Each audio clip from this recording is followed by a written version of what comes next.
Good morning, everyone. Thanks, Cathy, for handing over. I'm here this morning to talk about fatigue, which can be quite a big part of Parkinson's. Fatigue is a sense of tiredness, weakness, and a lack of energy that's not relieved by sleep.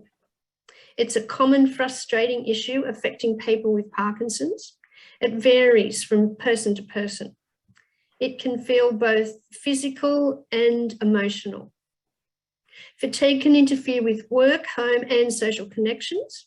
It can also be part of that low mood, depression, or apathy, and can become quite debilitating. People who are fatigued can struggle to attend to normal daily activities. It impacts on concentration, sleep, stamina, memory, and the productivity, increasing issues with anxiety and depression. It's difficult to find the cause of that fatigue, and it could also be unrelated to the Parkinson's symptoms. There are medical conditions that should be checked out if you are feeling fatigued, even though you do have Parkinson's, and some of these are thyroid issues, vitamin deficiencies, anemia, and diabetes. You really should check with your GP all of those things to see if your fatigue can be relieved with management of those symptoms if they are underlying causes. But fatigue is thought to be linked to the chemical changes in the brain. It can be a direct symptom of Parkinson's, as more energy is required by people with Parkinson's to accomplish and achieve simple tasks. Motor symptoms can directly contribute to fatigue. Example, tremor, slowness of movement, involuntary movements, dyskinesia, by placing extra stress on the muscles. Some people with Parkinson's experience muscle wasting, where the muscles shrink and become weaker, which leads to decreased stamina and endurance, increasing the sense of fatigue. Lack of exercise can increase the level of fatigue. When you're feeling that fatigue and tiredness, you really don't feel that you want to be exercising, but it can actually improve the symptom. Fatigue can also be a side effect of the medication. The dopamine agonists can lead to daytime sleepiness and that fatigue feeling. Medication dose, timing, and the effects of wearing off can all contribute to feelings of fatigue. Depression can also be a cause, and it can lead to feelings of low energy and apathy, which means then you don't feel like exercising, and it's just like a vicious circle. Now, to manage fatigue, you should rule out other causes of fatigue. Speak to your GP about your symptoms and see if there's not an underlying cause that can be managed. You can't ignore it. You need to be looking at how best to manage it, not ignore it.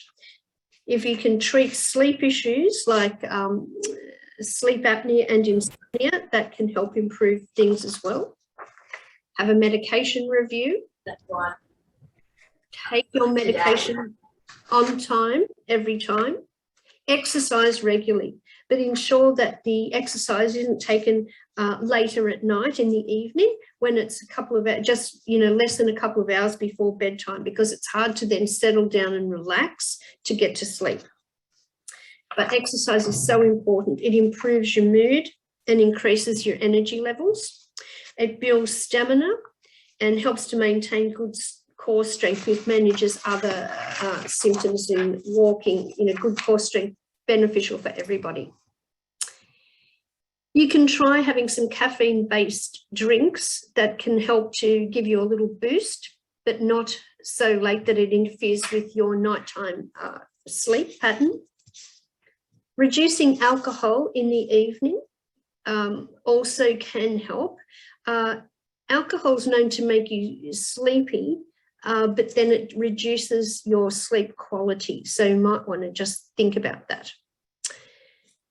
Also, when you are feeling tired and fatigued, you should have a proper rest by lying down for half an hour to an hour, maybe in the afternoon, and then getting back up Don't sit nodding off in the chair. Go and have a proper rest and then get back up. Eat a healthy, balanced diet to provide a good energy source for the body and maintain good hydration. Eating smaller meals more frequently instead of larger meals is very important as well. It doesn't place so much effort on your body to break down the larger meals. Practice good sleep hygiene habits, which we've talked about before. Plan your day and be realistic about what you can actually achieve. Prioritise what you need to do today. And if you do this in decreasing levels of importance, so critical that you do this, important that you do the next thing, trivial, not so important, and delegate whatever you can delegate. That's a good thing too. Understanding when is your best on time, very, very important. And you can plan your activities in this time frame. So if you're best in the mornings, arrange to have your appointments, exercise, do all those things instead of, make it to suit you, what's the best for your Parkinson's, instead of making that appointment just for when it's, if you've got a dental appointment, for not that it suits the dentist, but what suits you and your best on time. You can discuss fatigue with an occupational therapist, and they may be able to modify your schedule to maximise your energy levels. You really need to prioritise your energy and use it to the best way you can to manage that fatigue. Take regular breaks and pace yourself. Change positions and activities frequently.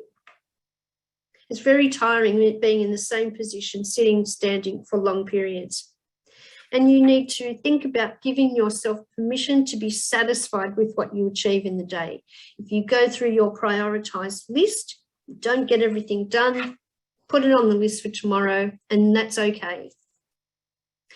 You can't be disheartened if you can't tick everything off your list, your to-do list today. Once upon a time, you could have got up in the morning, started 20 things and run around all day and got them all achieved. But now it's much harder to do that. So you need to change the way you think about that and not get upset with yourself when you can't actually achieve everything that you want in one day. A good thing to do also is to manage boredom by stimulating your mind. This can be effective in reducing the severity of fatigue.